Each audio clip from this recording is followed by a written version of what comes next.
ಕೊಡಿ.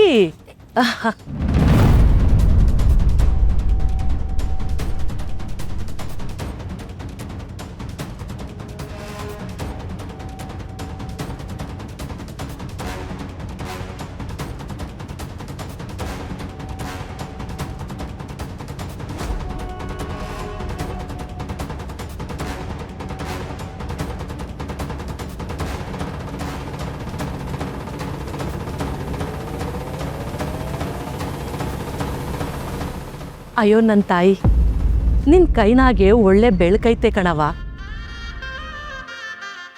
ನೀನು ಹೋದ ಮನೆಗೆ ಲಕ್ಷ್ಮಿ ತಾನಾಗಿ ಬರ್ತಾಳೆ, ಸರಸ್ವತಿ ನಿನ್ನ ಹಿಂದಿಂದೇನೆ ಬರ್ತಾಳೆ.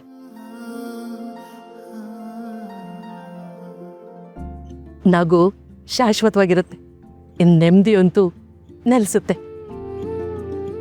ನೀನಿರೋ ಮನೆಯಾಗೆ ನಗು ಕಮ್ಮಿ ಆಗೋದಿಲ್ಲ, ನೆಮ್ಮದಿ ತಾನಾಗಿ ಬಂದು ನೆಲೆಸುತ್ತೆ. ಅಂತ ಅಪರೂಪದ ಜಾತಕ ತಾಯಿ ನಿಂದು. ನಿನ್ನ ಗಂಡ ನಿನ್ನ ಮನ್ಸಾರೆ ಪ್ರೀತಿಸ್ತಾನೆ, ಅವನ ಅದೃಷ್ಟನೇ ನೀನು ಅಂತ ಅನ್ಕೊಂಡಿದ್ದಾನೆ. ಈ ಪ್ರೀತಿ ಹೀಗೆ ಇರಲಿ ಅಂತ ದೇವ್ರ ಹತ್ರ ಬೇಡ್ಕೊಂಡಿದ್ದಾನೆ. ಈ ಬಂಗಾರದಂಥ ಜೋಡಿ ಮೇಲೆ ಆ ಭಗವಂತನ ಆಶೀರ್ವಾದ ಐತೆ.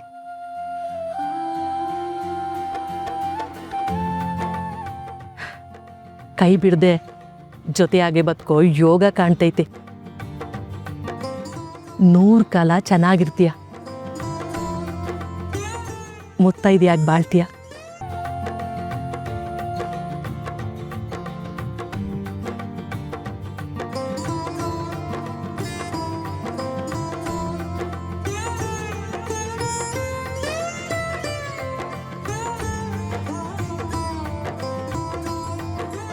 ನನಗೆ ಗೊತ್ತಿತ್ತು ಭೂಮಿಕಾ, ಅವ್ರು ಹೀಗೆ ಹೇಳ್ತಾರೆ ಅಂತ. ಭಾಳ ಖುಷಿ ಆಯ್ತು ನನಗೆ. ದೇವ್ರು ಏನು ಬರ್ದಿರ್ತಾನೋ ಅದೇ ಆಗೋದು ಗೌತಮ್ ಅವರೇ. ಮುಂದೇನಾಗಬೇಕು ಅಂತ ಹೇಳೋರಿರ್ಬೋದು, ಆದರೆ ನಿಜವಾಗ್ಲೂ ಏನಾಗುತ್ತೆ ಅಂತ ತೋರಿಸೋದು ಟೈಮ್ ಮಾತ್ರ.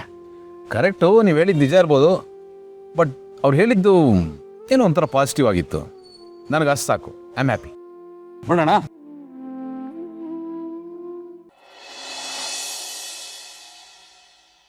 ಅಂಕಲ್, ಏನೋ ಮಾತಾಡಬೇಕು ಅಂತ ಬಂದ್ರಿ, ನೋಡಿದ್ರೆ ಸುಮ್ಮನೆ ಇದ್ದೀರಾ? ನಿಮ್ಮನ್ನು ನೋಡ್ತಾ ಇದ್ರೆ ವಿಷಯ ಯಾಕೋ ಸೀರಿಯಸ್ ಆಗಿರೋಂಗಿದೆ. ಏನು ಹೇಳಿ? ಆನಂದಪ್ಪ, ಯಾಕೋ ಮನಸ್ಸಲ್ಲಿ ಕಿರಿಕಿರಿ ಕಣಪ್ಪ.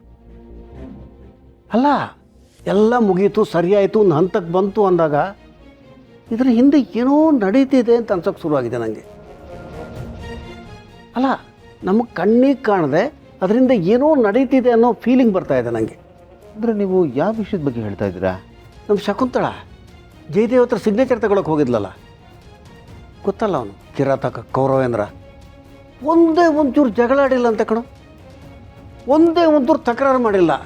ಅವಳು ಹೇಳಿದ ಕಡೆ ಸಿಗ್ನೇಚರ್ ಮಾಡಿ ಕಳಿಸಿದ್ದಾನೆ. ಇದ್ರ ಹಿಂದೆ ಏನೋ ಇದೆ ಅಂತ ಅನ್ಸೋಕ್ಕೆ ಶುರುವಾಗಿದೆ ಆನಂದಪ್ಪ ನನಗೆ. ಹೌದು ಅಂಕಲ್, ಈ ವಿಷಯ ಕೇಳಿ ನನಗೂ ಶಾಕ್ ಆಗ್ತಾ ಇದೆ. ಅಲ್ಲ, ಒಂದು ಸಣ್ಣ ವಿಷಯಕ್ಕೂ 10 ಸರ್ತಿ ಚೆಕ್ ಮಾಡಿ ಸೈನ್ ಹಾಕೋನು ಇಷ್ಟು ದೊಡ್ಡ ವಿಷಯಕ್ಕೆ ಏನು ಕೇಳದೆ ಸೈನ್ ಹಾಕ್ಬಿಟ್ಟ ಅಂದರೆ ಆಶ್ಚರ್ಯ ಆಗ್ತಾ ಇದೆಯಪ್ಪ. ಅದೇ ಕಣಪ್ಪ, ನಮ್ಮ ಜಯದೇವ ಏನೇ ಮಾಡಿದ್ರು ಅದರಿಂದ ಒಂದು ದೊಡ್ಡ ಪ್ಲ್ಯಾನೇ ಇರುತ್ತೆ.